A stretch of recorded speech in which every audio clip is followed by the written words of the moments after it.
Je suis rentré en kilo, après je suis parti.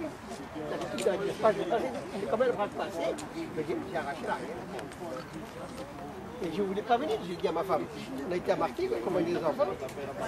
Elle me dit on va à Rodiac, on va à Rodiac. Il a dit elle a coûté cher, elle a coûté cher. Ouais. C'est un peu comme on disait, t'as fait ta boulette, c'est t'as fait ta boulette. Et on ça le roulement.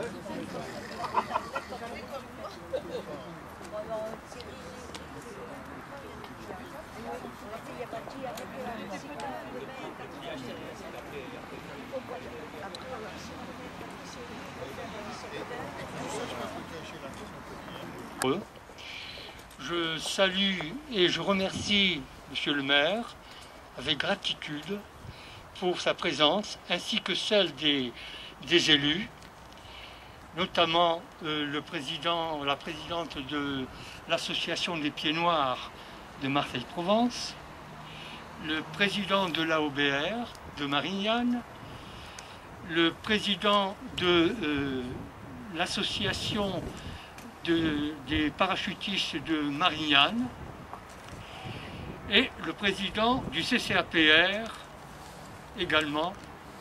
Voilà.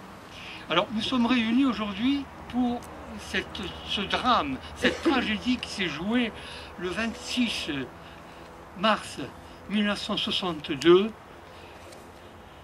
à Alger.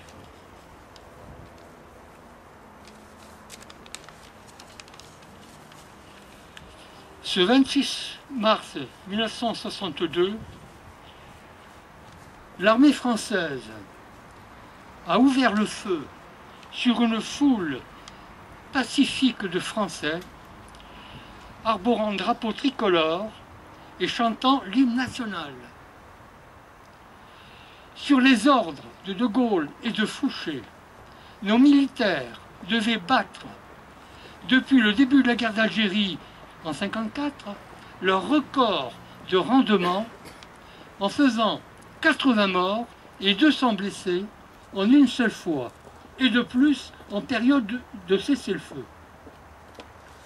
Le recul historique et l'enchaînement des événements qui ont fait suite à ce drame ont révélé les raisons qui le sous-tendaient. Dans les tractations d'Évian, De Gaulle voulait brader l'Algérie, mais désirait conserver obstinément la base de Merz el-Kébir, où se trouvait un port souterrain de la Marine nationale, et surtout le Sahara, pour deux raisons, la bombe atomique et le pétrole.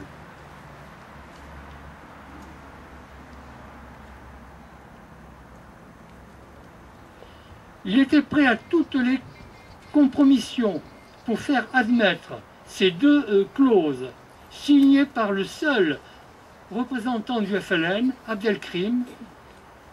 Le chef de l'État ne tolérait aucune action susceptible de remettre en cause et d'entraver les tractations d'Évian. L'avenir a montré jusqu'à quelle ignominie et infamie il a pu avoir recours pour cela. Et malheur à celui qui s'y opposerait. Donc, après le 19 mars 1962, date d'entrée en application de ce qui devait être le cessez-le-feu, l'armée française a déposé les armes et respecté strictement ces accords, laissant ainsi le champ libre aux terroristes du FLN qui n'avaient pas, eux, respecté cette trêve et qui ont quintuplé leurs attentats et les victimes. Ce climat de terreur a contraint les habitants de Bab el-Oued à se cloisonner dans leur quartier pour se protéger. Alors De Gaulle, craignant une remise en cause du cessez-le-feu, a ghettoisé et bouclé ses malheureux compatriotes avec des avions, des blindés et de l'artillerie lourde. Par solidarité et humanisme, les Algérois sont allés leur porter assistance et tenter de briser le carcan mortel qui les broyait. Et c'est en se rendant à Bab el-Oued pour accomplir cette tâche que les Algérois ont été mitraillés. Sur ordre et avec satisfaction des autorités supérieures. Ce fut le début de la descente aux enfers pour les Français d'Algérie, qui étaient devenus l'ennemi à abattre, coûte que coûte, et qui en payèrent le prix fort les mois suivants, notamment le 5 juillet 62 à Oran, alors que l'armée française assistait en spectateur au massacre de ses ressortissants. En définitive, le pouvoir gaulliste a été perdant sur toute la ligne, car il a bravé l'Algérie sans pouvoir se maintenir ni à Merz el-Kébir, ni au Sahara. Il n'a jamais pu faire respecter aucune des clauses des tractations d'Évian, notamment la libération de tous les Français civils et militaires, enlevés par le FLN, et l'indemnisation de tous les biens spoliés. C'est la France qui a été la grande perdante dans ce drame. Et pour reprendre la célèbre réflexion de Winston Churchill, il a préféré le déshonneur à la guerre, il a eu et la guerre et le déshonneur. Je vous remercie.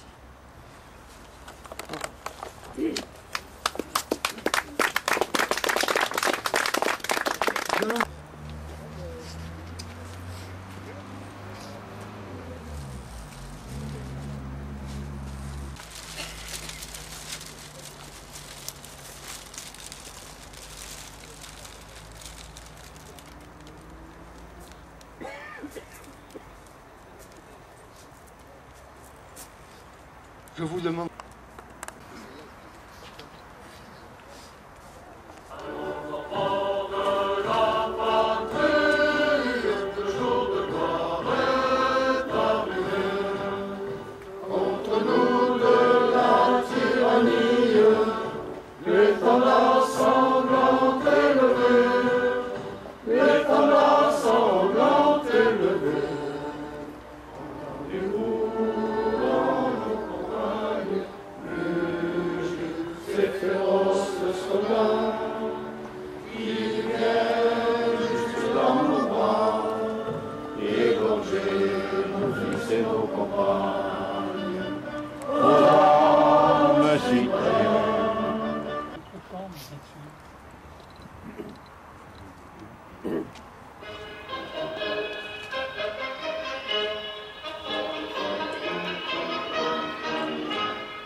Qui revenons de loin, nous on est colonie pour défendre le pays.